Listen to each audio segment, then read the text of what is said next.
You've been hearing your friends catch all them cobias and you're like, I got to get in on that action. It's exploding, the popularity of cobia. And in this video, we're gonna talk about what are the essentials you need if you're like, I want in on the action. And what's great is we're right here at the Oregon Inlet Fishing Center where they catch like thousands of these cobia a year. We've got Jimmy Hilton, who's the owner of Oceans East, and we're right there in his new building right now at the fishing center. We've got the professor himself who just loves catching them cobia, and me too. Man, I love my favorite to eat of all the fish. That's good. It's a good old cobia.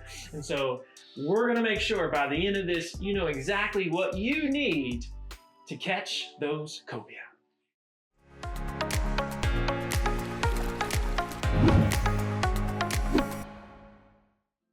So before we talk about the equipment, and we're gonna make sure we hit it here, and we're gonna make sure that you know roughly what it's gonna cost, just real quick, describe, Jimmy, if you would, the growth of like the cobia fishing market and industry that you've seen over the last decade. What's it been like?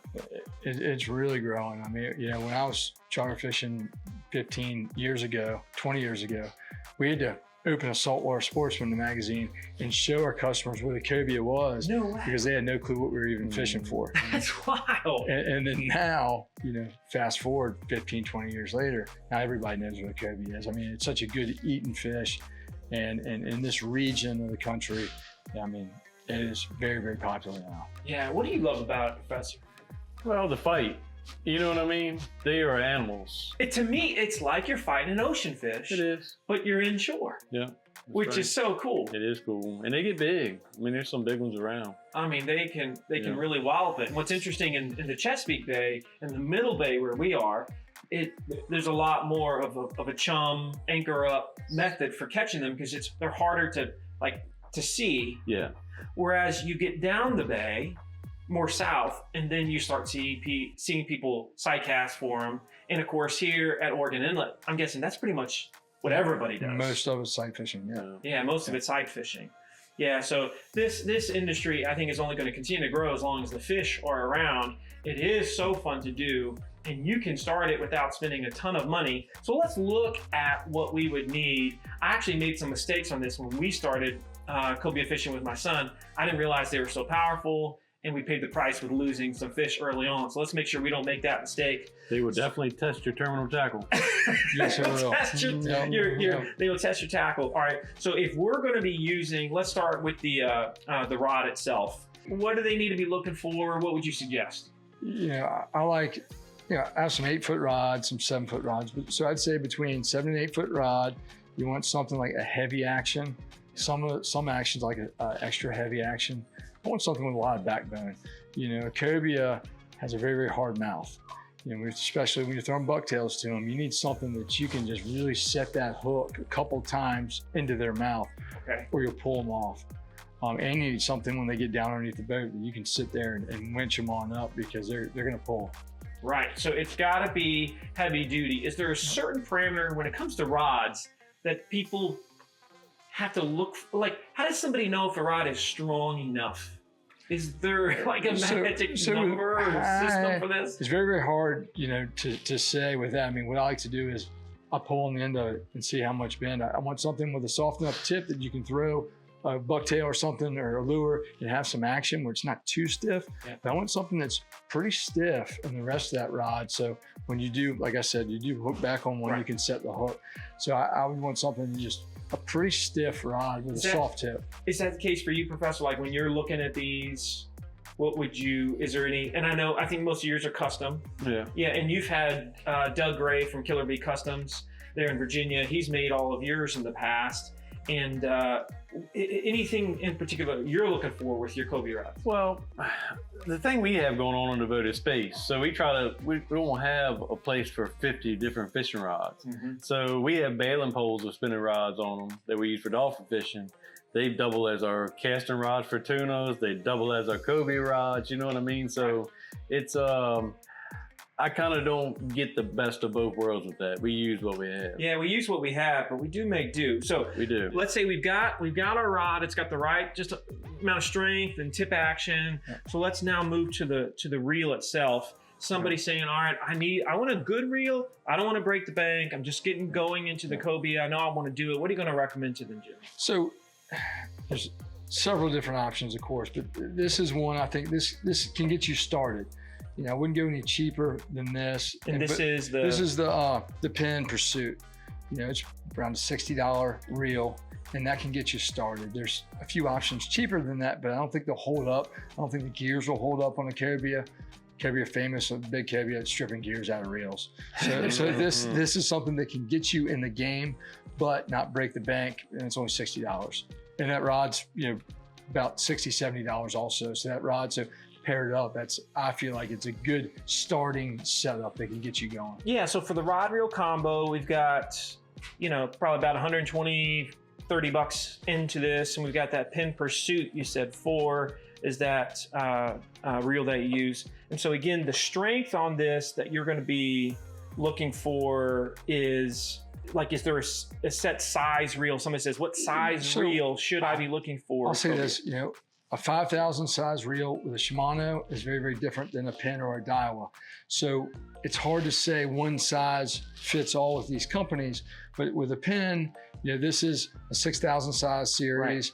Right. And say with a Daiwa, like the BGs, something close to that. With Shimano, I up it a little bit, maybe do like a Saragossa 6,000, maybe an 8,000. So one thing's for sure, not a 2,500, not a 3,000. You can't be, if you're, you know, using what you're using for your specs on your Cobias, you're going to be sorely disappointed, and you're going to lose a ton of fish, and you're going to strip your gears, and you're going to be in trouble. That's right. So we do not want to do that. Nope. So we got to at least hit that 5,000 and above in most cases, in terms of the reel itself. And you can do a lot more with this stuff. I mean, you know, like you were talking about, use the same stuff offshore for tunas. I use my Cobia rods, plug in for tunas. I use the same exact rods I have. So you can use them for other things besides just a Cobia. And a matter of fact, a couple weeks ago, tunas were up on top, and we had a Cobia rod sitting there with a Cobia jig on it. We threw it at the tunas, he ate it. There we go, hooked up. Elephant tuna on a Cobia jig. Exactly, exactly. As the old saying goes, whatever works. Yeah, so in terms of your line that you're going to be using on the reel, what are we looking at here? So I'll say this, I'm a braid guy. Because one of these reels for a Cobia, because they can strip off a lot of line. I want line capacity. I don't want to have to get a reel this big to have my line capacity. So braid gives me more line capacity. So I use Power Pro. I mean, I have a heavier line than most people. I like 80 pound, which I crank the drag down and I pull on them. But I'd say on average, most people get 50 pound braid on their Cobia stuff. Power Pro makes a super slick, which is a really, really good casting line. And that's what I recommend most to my guys. You don't get the wind knots you get in the regular braid, and it's very, very smooth throwing stuff. That's great to know. Yep. Professor, are you gonna use a 50, using 60, 70, 80? Like what size? Because you're using braid. Yeah, no less than the 50, but most of the time I like a 60 on my Cobia rods. Okay, all right. You just found that Power Pro, and you just found that's like the perfect balance. Yeah, 65 is popular too. Yeah. So, Okay, and so now that we've got the rod, the reel, the line, we just got what we're going to use for the lure here in this case. So if we've got only 2 that we're going to choose, tell us about those, Jimmy. So if I had to take 2 out there and only 2, you know, number 1 would be Meat Hog. You know, Meat Hog, local. Yeah, local the company here in North Emu, Carolina. the fancy Emu feather one. Just anyway. This is one of those everybody has to have on the boat. Yeah, it's not cheap. It's about $23, but it certainly is cool. It's different. And I know just from today, I'm ready to go out and I'm ready to use the Meat Hog to try this out, just because it's the first time I've seen it. You know, Professor, we're going to try that out. And then, of course, we got the Ron Z, correct? And then you have the Ron Z. And, you know, something we're talking about, you can catch different fish on. I mean, throwing these, I know you've caught tunas on these. I mean, throwing these to a tuna won't pass these Ron Z's up. So you can catch cobias, tunas, drum, catch a lot of different stuff on it, but there's Ron Z. Real good at throwing a lot of things. So what we're basically saying is, if we're looking to get started with cobia fishing, we got to purchase a rod, reel, we've got the line for that, we've got the bait for that. We're probably going to be in that 150 to 175 range. This is not top of the end, but this is not like they're cheap either. This is good. Yeah, this will get you started. Yep. And I don't think you're gonna have issues stripping gears out like you would on anything below this on quality. But the sky's the limit. I mean, you can.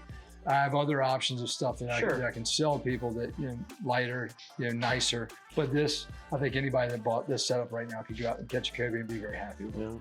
Yeah, and in terms of like the number of rods they should set up, I know that depends on their situation, but most people, if they're going out, they're side casting on a center console, what are we looking at? I'd want a couple. I mean, normally what I do is I have 2 eel rods ready to go, and I have 2 bucktail rods ready to go.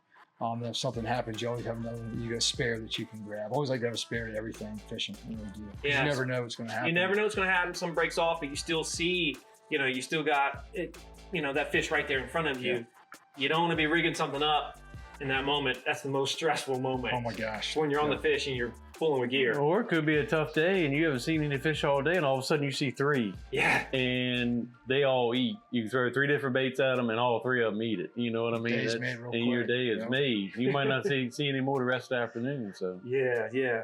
Well, if you come here to Ocean's East, you're going to see a whole lot of stuff. It's pretty cool. This new shop is awesome. And it me, is awesome. Professor Army, is like, wow. And you've actually got a lot of space in this new, more square footage here than in your previous, in your other building. And right? that's why we're very excited for this opportunity to happen, because other shop, we have a lot of stuff crammed in that small building, and here we can spread everything out a little bit more. But yeah, excited to be here at Oregon Inlet Fishing Center. Yeah, Oregon Inlet Fishing Center. Make sure you come see this guy, Ocean's East. Make sure you come see us.